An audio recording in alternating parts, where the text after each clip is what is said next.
Another question has nothing to do with this, but I was preparing for a scientist in a patent application in... I did that too, but go ahead. Yeah, okay.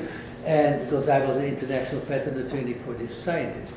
And the application I made had a lot to do with the waste of that they bury, after the nuclear plants. Nuclear waste, yes. And he had somewhere an element, a system where he reduced part of the waste. But then when I was writing down all those elements, and I have forgotten it because I did that 30 years ago, there was... Reasonable. Yeah, there was elements there that had a radiation life, and now I was wondering, maybe you can tell me, was that over 10,000 years or even longer? Oh, millions. Millions. Uranium is millions. Yeah? Mm-hmm. So these elements, if they fall on the Earth, let me say from what we have now, that radiation is going to be there, so the people in the area will get cancer for sure. Nothing in life is for sure. Okay. But other than that, I would tend to agree with you. I need a volunteer from the crowd. Will somebody come up here and do this experiment? Okay, yeah, I'll do it. Don't all rush at once. I worked hard to make this stupid experiment. You hold the moon.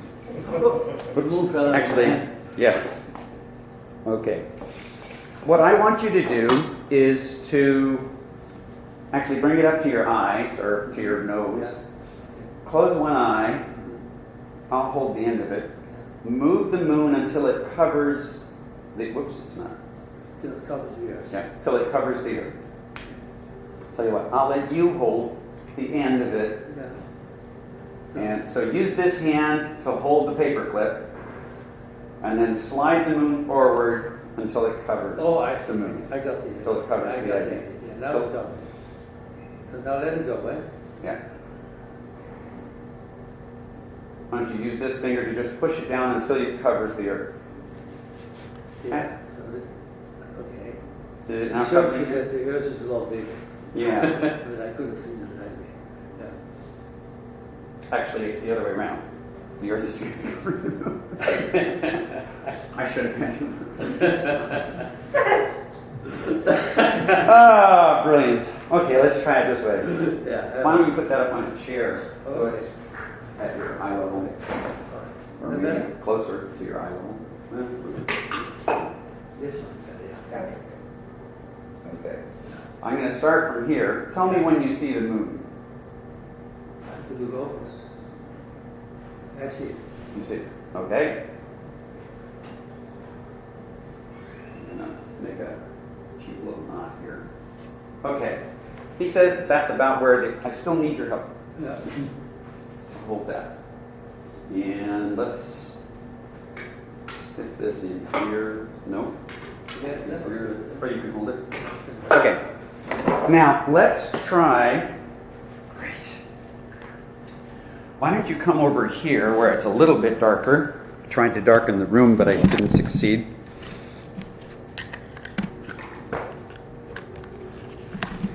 All right. Let's try an experiment to show, just hold that, to show, this is going to be bright lights, so watch out. Yeah. To show that indeed there is hello?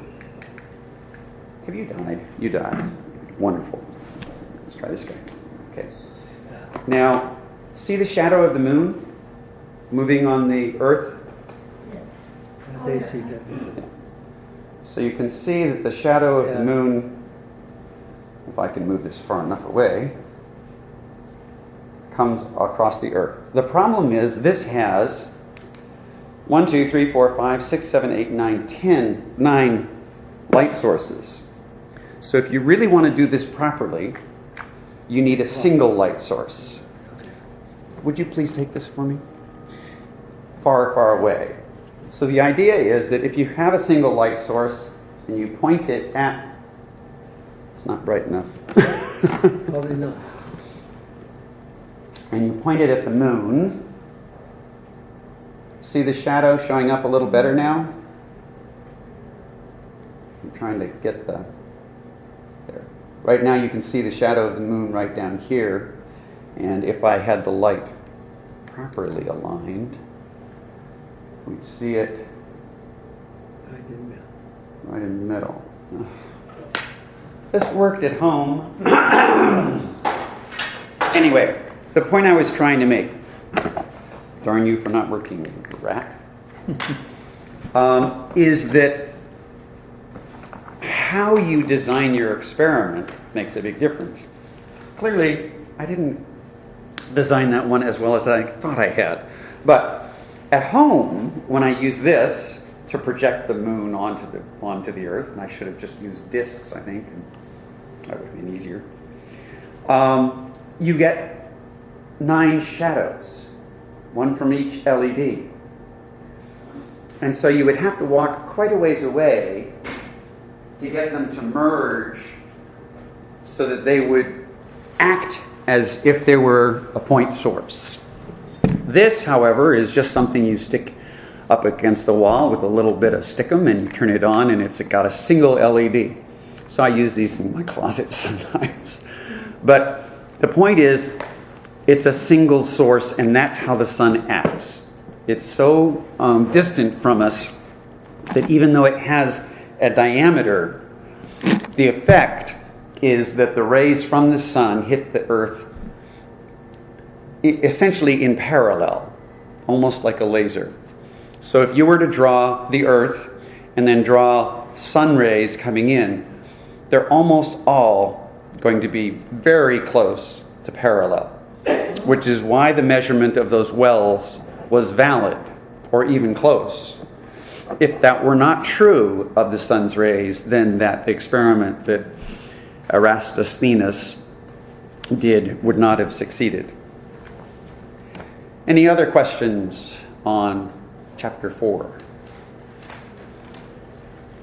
It's 11:20. Let's take a 5-minute break and come back, and we can actually start fossils.